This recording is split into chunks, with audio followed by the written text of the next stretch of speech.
school, our grandmother, sorry. She was quite young, and she was an artist, and then she was a teacher at a normal school. And I have one of her journals or diaries that she kept when she was young. But she got married quite young and married into this lovely family. And I believe Morris and Luba were close. I see lots of photographs. Only get that from the photographs that I see. They were together and often. So little Margot, you can see, and Morris, and my grandmother. And that's Stanley. You have Stanley and Luba and Debbie, right? Yeah, and Dr. Oh, Dishon. thank you. Oh, now. Oh, I wish someone could tell me these two. Four. Who do you know? Well, that's Leonard, Leon, Leon on the left. and I think there's probably the Ashkenazi It's cousins. Ashkenazi. George Ashkenazi, they're very close to the cousins in Pittsburgh. Is the first one Poe? I believe Morris. And that's the Poe back. on the left, Poe no? on the left, Yeah. isn't it? The eldest. Yeah, Yeah. not the old one. So he had a department store also, and clothing, and he was Kempner's department store. So not Poe's, but Kempner's. Right. Who's that? Right, where my mother worked, my grandmother worked there. And, here's another picture of Morris and their children. Okay, so we have Margot, Stanley was the eldest, your dad, and that's my mother Judy, baby Judy. She was a sweet woman and had lots of interesting stories to tell me about her childhood. But I think Dinah may be the bigger keeper of stories and memories, because her dad was the eldest and had more memories of when they were born, I believe. Margot and Stanley were very close. They were sort of like, you know, thick as thieves. And we should talk a little bit about Margot. There she is. There she is. Margot, as I think many of you met her, was also a very unusual woman for her time. She loved mathematics and physics, and she went to work for the National Weather Bureau.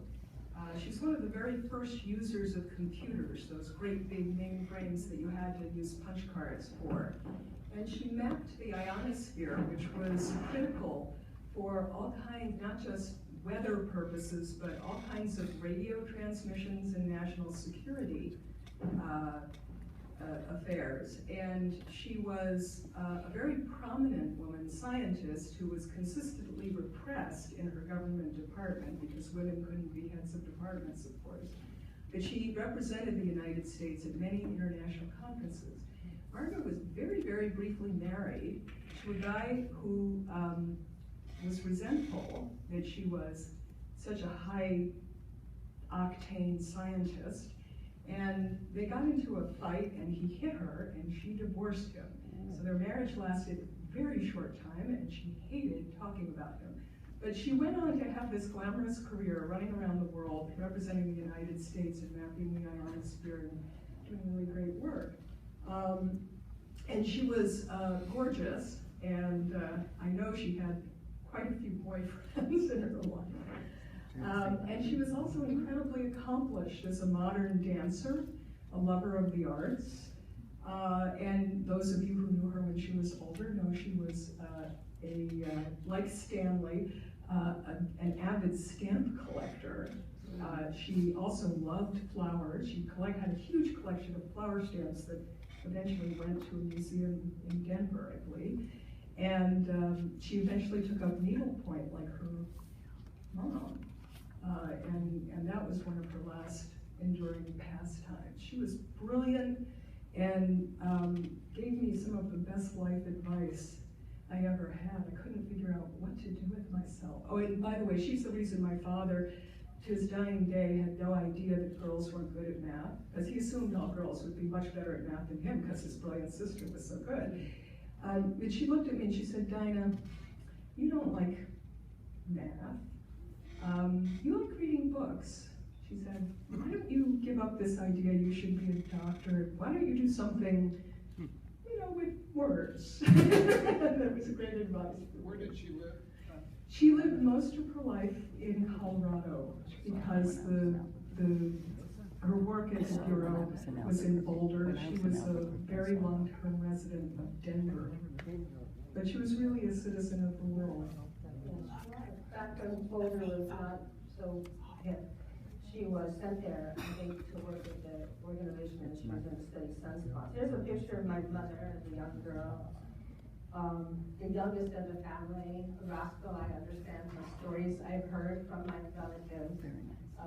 Once upon a snowy evening, she was upstairs and wanted to get outside, so she climbed on a roof and eventually slipped off and broke her leg. Back then, you're in the hospital and in traction for months, and that was kind of a defining moment for her. I never heard less of that. Here's the three of them again. Just a sweet picture of Stanley and Margot and my mom.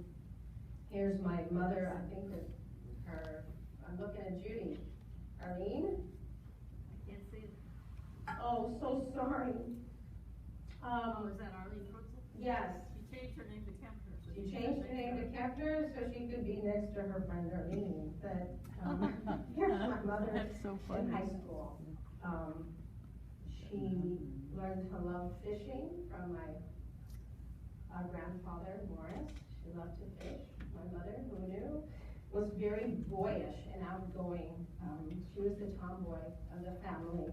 But I think she was really close to her dad, and my understanding is that she went to college, and he passed away then while she was in school. This is my grandmother again with her prized roses. My mother was born in New Bethlehem, Pennsylvania. She lived in a farm with her mother, and I think grandma was called the country aunt, and people from Pittsburgh would come visit. That was the farm. I heard stories of her, that family growing up and she was the matriarch of that family, growing fruits and vegetables and nutrition. So, yes, she was beautiful. Margot and my mother too had their heyday. This is, I've heard Florida on spring break from college. I'd like you to talk about this. Is your parents This got is married? my dad and Finette's wedding picture. That was just before my father reported for duty as an officer in World War II, and they spent their honeymoon on the train coming to San Luis Obispo to his training camp. I'll just go on from there. I'll tell you more about my dad. My mother, I don't know where Margot graduated from. My mother graduated from the University of Pennsylvania. They all went to University of Pennsylvania. The whole bundle of them. They got into other schools. My dad was admitted to Harvard, but nobody was giving Jewish boys scholarships to Harvard at that time. They didn't have money. So they all went to Penn State. They all knew each other. And Margot's got her name, she changed her name. Her name was Minadora. She was named for her aunts. But my father used to sing to tease her. Oh, Minadora, Dospidon de Flora, is it a Cuspidora? What do you think is for? So you see, love of the opera runs in the family. So she changed her name to Margot, and we all called her Sis, Aunt Sis, because that's what Dad usually called her. We all called her that, even people who weren't her sisters. Right, everyone called her Sis, because it took a while for her to get around to Margot, and nobody actually adopted it except her in her professional life. So. She had no children, but she had no shortage of love for all of us. My sister and I spent many winters with her in Colorado, wishing for blizzards. She was an avid walker, so we would walk all over Denver, and I loved her dearly. And my mother also graduated from Penn State in mathematics, of course, no less. None of it came my way. She was an accountant. My mom. This is she met my dad in New York City when she got her first job. This is tiny. I'm sorry, I don't have a lot of pictures. I heard they eloped. I'm not sure that made the family happy, but my road dad and she were happy for some time. They had my brother Richard. a perfect American family in New York. They lived in Glen Cove for quite a while. His parents grew up and he lived in Connecticut. His father ran a drugstore in New York City. Apparently the gangsters, he was, supplied the community. But he was a very funny and lovely man. When I was before I was born, they moved to Los Angeles for my dad to pursue a career in screenwriting and filmmaking as a producer and a writer. He wrote for Bob Newhart, he wrote for several screenplays and movies we can talk about at any time. But here we are in Encino, California, where I was born in 1961. My baby brother came along. Unfortunately, my brother Chris and Richard and my sister Melissa, as you can see on your this picture, we're not able to be here. I'm sorry about that. My sister and her husband are facing some medical issues, and my brothers weren't able to get away from their work. I adored my baby brother. He was my father incarnate, and we loved him dearly. I don't know if you've seen these before. Proof that Dinah came to visit us, and Mark. So did Stanley. So did your brother Mark, actually. There's my brother Richard, my sister Melissa, and I were a year and a half apart. We're very close. And Dinah. Wow, I've never seen those. You don't see that? No. And Before here we you went are, gray. with Uni and Oprah. I don't know if you've seen that in a while. Also proof that, oh, it's so dark. Oprah's in the back, Udi, my brother, and me and my sister.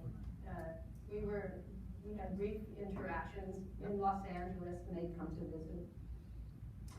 My sister Melissa, my sister and I, my brother loved baseball. My father loved baseball. And it was probably a profession he was considering going into, but again, did not. I think this is Mark. The most recent picture. No, and I don't have a more recent picture. There is a better picture. No, but there's a better one coming up. Actually, there is. And I don't know if you want to read what your brother, I would love to share, Mark, if that's okay, what you wrote. And we can, if you want to do that now, or. Yeah. Or I will go on to here's one of my favorite all-time pictures of you and your dad. Oh yeah, that's when I was in college, just before he died. That was actually just a month before he died. And I was starting Yale. Should I? Yeah, if you'd like to. Mark, can you hear Mark? Mark, would you like to say anything, or would you prefer that I read what you wrote?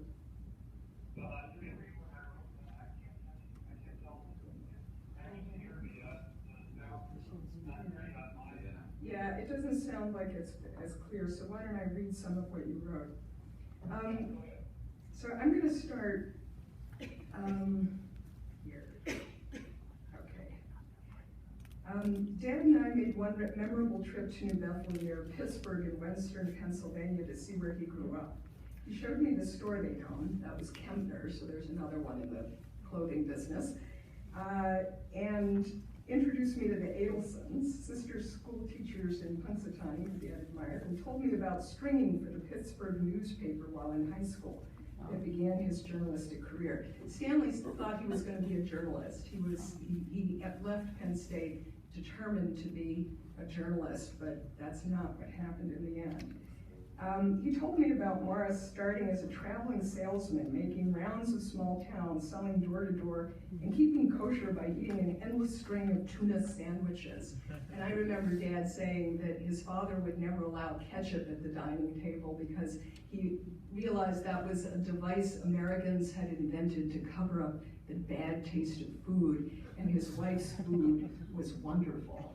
I remember he also told me about Grandma canning chickens because the shohet only came around once a month. So, it wasn't so easy. Stanley was always an intellectual at heart, always reading 2 newspapers daily and several books a week during his many years of commuting from Princeton to work in New York. Dad eventually became an economist, and a lot of his work was in economics.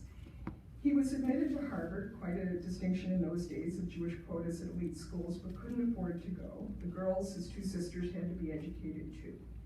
He made certain his kids could afford to go anywhere.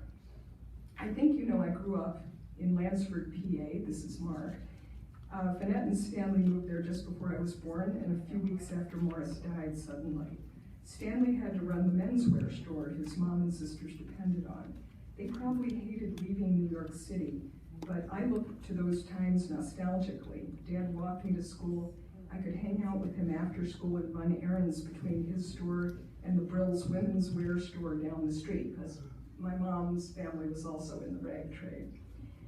They were very well dressed. It was something of a trial to be their children because we always had to look very good. By then, we were almost the only Jewish family left in town. It was tough to assemble a minyan for services from the small towns nearby. And holiday services were held in the Elks Hall above another store. Dad strongly felt the lack of a Jewish community. He often made the effort to take me to Hebrew school, a 30-some-mile trip on winding mountain roads early on Sunday morning, his only day off from the business. When I was about 7, after he'd earned a master's degree, Dad went back to get out of the running his dad's store. He went back and got a degree in economics. He worked for GE, and there was a Jewish congregation and a Sunday school. He quickly won respect in the community, and my mom was elected the head of the League of Women Voters. We only lived there 3 years before moving back east to Princeton, where there was a vibrant intellectual Jewish community, and I was born at that point. And then what I can fill in for you about my father, he was indeed very loved and very well respected as an economist. He also was a teacher at Columbia University in economics, and I followed him. I also teach adjunct at Columbia. I'm sorry, Dad was at NYU, I'm at Columbia. And Dad's business degree came from Columbia. And we miss him a lot. And then I can tell you a little bit. Mark, I want to talk to them about you a little bit. Mark sort of blazed the trail for me. He was born to be a teenager in the difficult time of the 60s. He was always kind of his own man and a little rebellious. I remember him, one of his earliest photographic exploits being taking pictures of police beating demonstrators at the Chicago Convention. And I remember Dad having to bail him out of jail. Mark went on to study at MIT with a very famous photographer and have his own very distinguished and brilliant career as a photojournalist. And you can enjoy his photographs on his website. So just Google his name, Morris PoKempner. You'll find his website, and you'll find a beautiful portfolio of his works, including one of the best collections of portraits of blues musicians from Chicago. Or as Mark once told me, he's a specialist in taking pictures of Black people in dark places. And and Obama too. He also is sort of the chronicler of the early political career of President Obama. And Harold Washington, the famous Black mayor of Chicago. So Mark's another artist in our family, and also has always had a strong sense of social justice, married a pioneering lawyer for social justice, Deb Evanson, who did great work on Cuba and was president of the National Lawyers Guild. And he now lives in Chicago, and now these days also spends a lot of his time living in New Orleans, where he's been appreciating the Jazz Festival and its wonderful musicians for many years. I'm a lawyer. I followed Margot's advice and went the path of words. I've worked for most of my career at an organization called Human Rights Watch, and I am their lawyer. And I also am an expert in a variety of fields of international law. And I also am trying to learn ceramics. That's my artistic pursuit. And I have 3 kids, 2 of whom are here. Why don't you guys stand up since you missed the introductions? That's Eli, and that's Gemma. And in between them is Sophie. And Eli is in his second year at University of Vermont, studying engineering, but eyeing all kinds of other pursuits. Sophie can't be with us because she's just starting college with her first semester in Berlin on a program run by Northeastern. Sophie is very into anthropology, so we should try to connect her with those who are interested in anthropology. And she's an amazing cook, as well as sort of, I think she must have inherited Leonard's fashion sense. And Gemma is a 13-year-old 8th grader who is great at everything and who can most often be found with her nose in a book. I think takes after Margot a little in both her facility with numbers as well as words, and her love of modern dance, and she's also a musician. So I should say Eli and Sophie are as well. Somehow they got the music gene, I didn't. Robert? Oh, and Robert is my husband. Rob is also a kind of social justice Nick. We met in law school, and he has been working for a variety of charitable foundations and running various programs. He is an expert on the rights of the Roma, having chaired many of those organizations, started through the munificence of George Soros, and he's now working for a big charity founded by a clothing empire, a Catholic clothing empire, run by the Branickmar family. And he started with the State Department. Rob was in the State Department.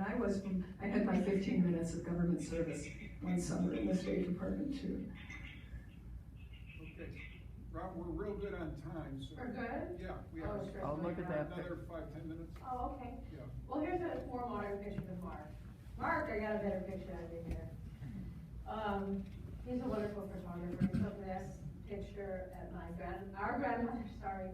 I've owned her, right? She was my grandmother. She actually I grew up with her and lived with her for many years, so I apologize for that.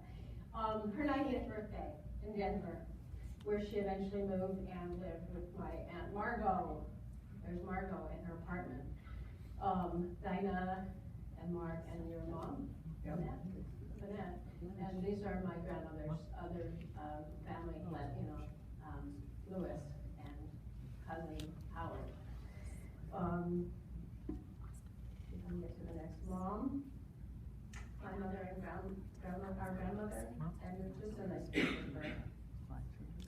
So a little bit on to my family somewhat.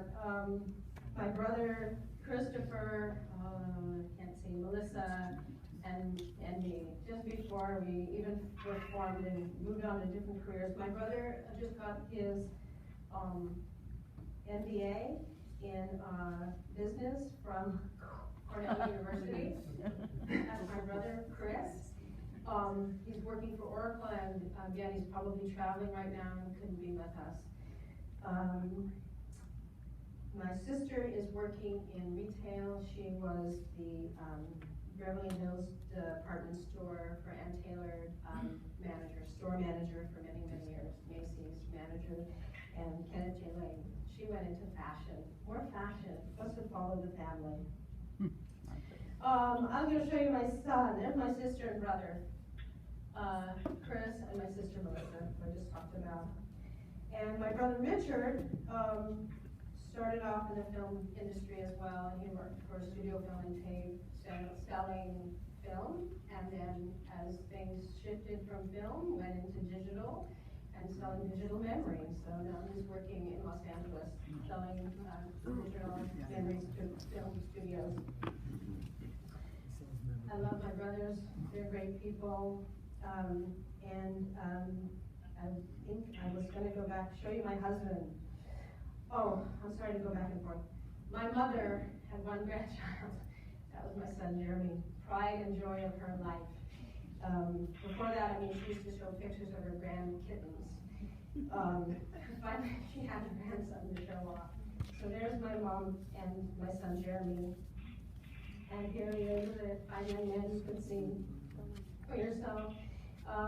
He was in the Boy Scouts, has a deep love of fishing everything. Again, that was probably handed down from Morris and my mom, which I didn't realize. He definitely likes speed and mountain biking, which led him to a short career in dirt biking. He graduated recently from Bellingham High School, and he's going on to college and to find his career path. My husband and I are now, I'm sorry, did I talk about you at all? Let me go back quickly. My husband and I met in Los Angeles, California. We were both school psychologists. We work in education. I worked for the LA Unified School District for many years with the preschool programs. He worked for Burbank Unified School District for many, many years as their school psychologist before getting his PhD in clinical psychology. And when my son was born, we decided to leave Los Angeles, so we moved to Bellingham, Washington. And only drive me crazy when I was zipping along here. Bellingham, Washington is in the northwest of the United States. And it's beautiful there. There's a commercial. We wanted to raise him in a place that was full of beautiful mountain sea, and we haven't been disappointed. We have a place on August Island. We would love to share that with you at any time. We're happy to have you come visit the West Coast, if you would enjoy that. And I want to open this up to any questions. I have a couple of random things to say about Brent. People in our tree who haven't been mentioned, or a couple just observations. One about the Luba line. I just have this memory that my father let me know that Luba was, my father said Luba was a renowned beauty of Panevich. And in fact, when I was a bat mitzvah, one of the people who came into our house was the science fiction writer Emanuel Belikovsky, who swept in and announced, "I was in love with your great aunt Luba," but she chose Dr. Ishwan instead. And he presented me with his complete works. So that was a sort of interesting sideline. Debbie Ishlan, I also want you to know, was a writer. She wrote a number of novels, and she was a total bookworm, Gemma. I remember going to her apartment near Carnegie Hall, and you would have to almost walk through the piles of books. There were like little trails in the apartment through the books. She was wonderful and very much fun, and also very much the New York sophisticate woman. She was like, you know, we all were so impressed with her because she was, you know, like this powerhouse in New York advertising. And I wanted to mention Leon Kempner, who no one's mentioned. Leon, who I only met a couple times, and my father were very close. Leon was a bit of a radical in the family. Gil, it's not just the women. Gil, when he met me, he said, "Oh, you're just like the other PoKempner women. You're short and you're leftist." So actually, Leon was pretty much a Marxist. He was a WPA writer and a collector of sort of avant-garde art, and really interesting intellectual guy. So I just wanted to sort of throw that in because lesser known details. Thank you so Excellent. much for being Thank you very much. Mark, it's Jonathan. Good to see you. A couple comments.